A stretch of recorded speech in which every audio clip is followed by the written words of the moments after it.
Hey everybody, Happy New Year. This is the second of the two top 5 videos that I'm releasing today. Look for our top 10 family games later in this week. So I'm doing sort of these special interest types of top 5 videos on just other things outside of the board game review videos that I do. So this one is going to be by my favorite 5 sort of written board gaming blog review types of situations. So let's just kind of jump right into that. Number 5 here, and again with the last top 5, these aren't really in order. I mean, they kind of are, but yeah, I'm not really ranking these people against each other, but these are just the 5 that I'm like, yep, these are ones that I will go to, and if they write something, I will go read it, and 99% of the time enjoy it. So number 5 is Matt Thrower from Shut Up and Sit Down. Now, Matt Thrower has also written stuff on Fortress Ameritrash, but specifically, whenever he covers like a war game or coin games, or like his Warhammer Quest Silver Tower review, I can think of was really good. I like his writing style. I wish he would write more often, but it's also I like the style of coverage of particularly the war games. He's got a real nice. I guess you could say sort of layman's terms he can put it in for folks while still kind of covering the important topics when it comes to that, with sort of the history and kind of the the way the mechanics and all that, all that kind of traditional review stuff. He kind of marries all in there with a very easy to read, easy to get into, and I always come away with a real sense of is this a game that I think I will like, or if it's a game I've already played, I can see, oh yeah, I can see his point, maybe as a point that I didn't raise in my review or didn't think about. So he's kind of nice to read and sort of enhance my view of the game. And I think a lot of times reviews, and I could probably say this about at least a couple more of these, is even from a reviewer point of view, I'll read a review sometimes, and I'll more often read than watch a review just to go like, oh, what did they think? And I'll go, oh, you know what? I never thought about it like that. And then it will kind of inform my plays in the future. So reviews aren't always like, should I buy or should I not buy? It's almost like, oh, I didn't think about it that way. Because games can have a lot of story and theme behind them, certainly the historical ones.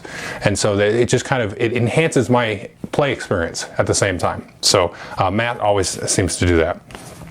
So then number 4 is not a reviewer. It's actually a board game publisher and designer, and that would be Board Games That Tell Stories from Ignacy Trzewiczek.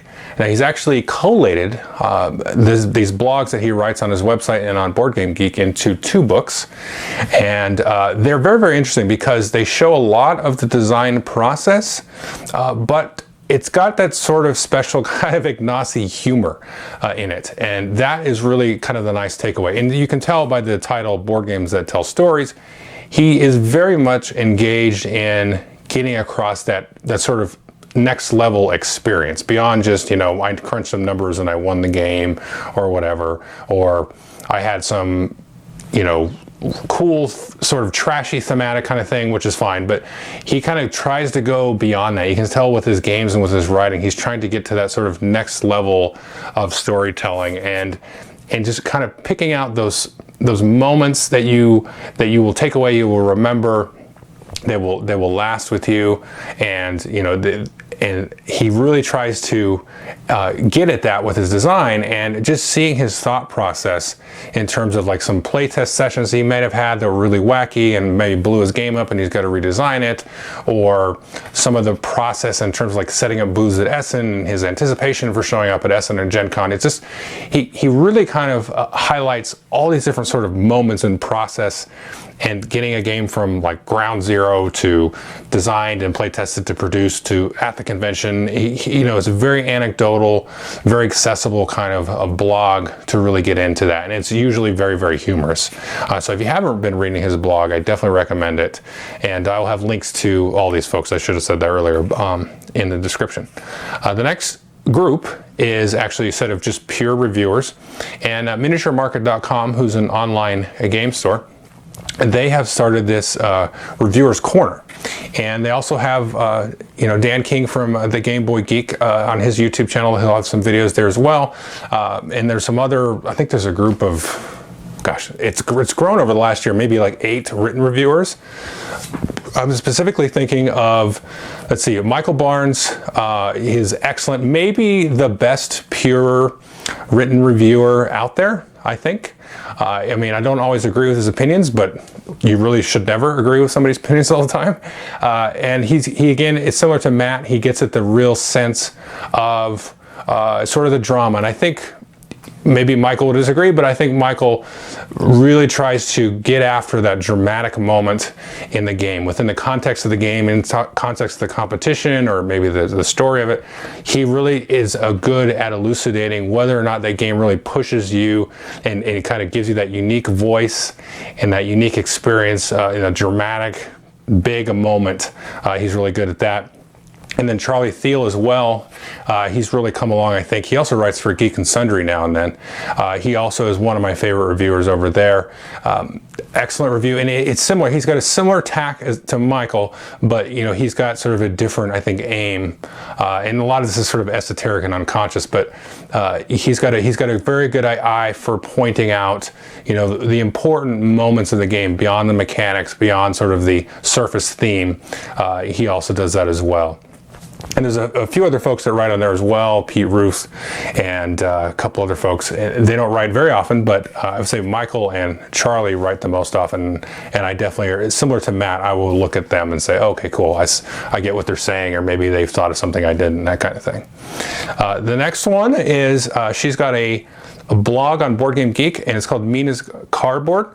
And this is Melina, I'm going to butcher the name, Gubernik, and she does reviews, but she also does it from the perspective of sort of like a weekly blog kind of idea. So she'll just cover a ton of games, lots of pictures, not too many pictures, and usually good pictures.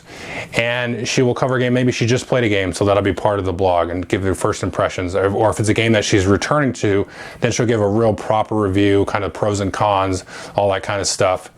And I like the format that she does, because it's very much a real format. It's not like I'm going to play a game, 3-4 times, boom, do the review and move on. It's also, she'll talk about games that she's come back to, and she's like, oh, we're still playing this one, it's still a lot of fun, or maybe this one's kind of dropped off a little bit.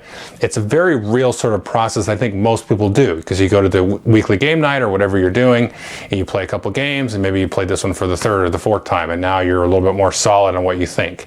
And it's a very, honest and real approach to her experiences over the course of the last few days and the last week or two of games that she's been playing. And again, similar to these other reviewers, she really tries to get at sort of the essence and the source of the fun and the joy in the games.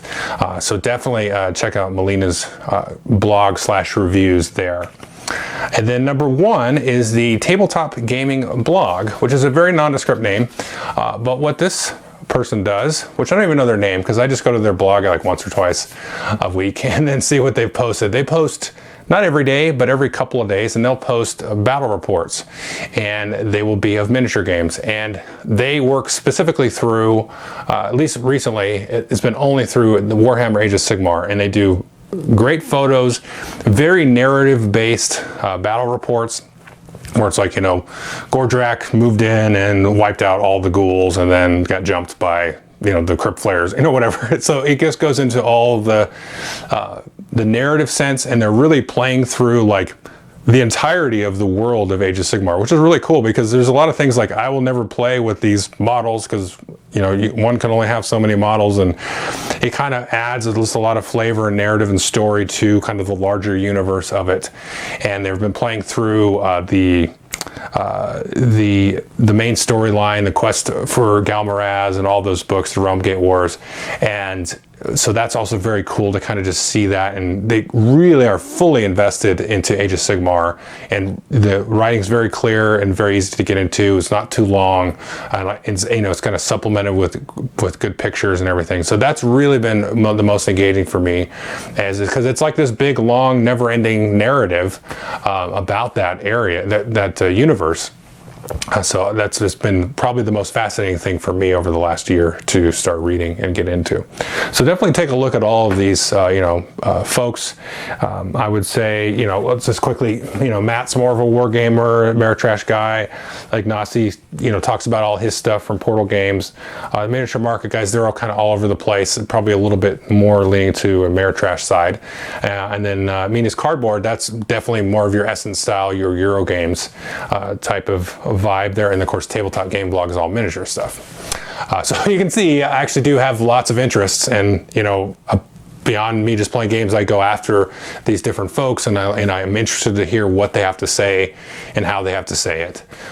So that's kind of my top 5 favorite, or not necessarily top. There's not an order. That's just kind of my general order. My 5 favorite written folks that are in this hobby. So anyway, thanks.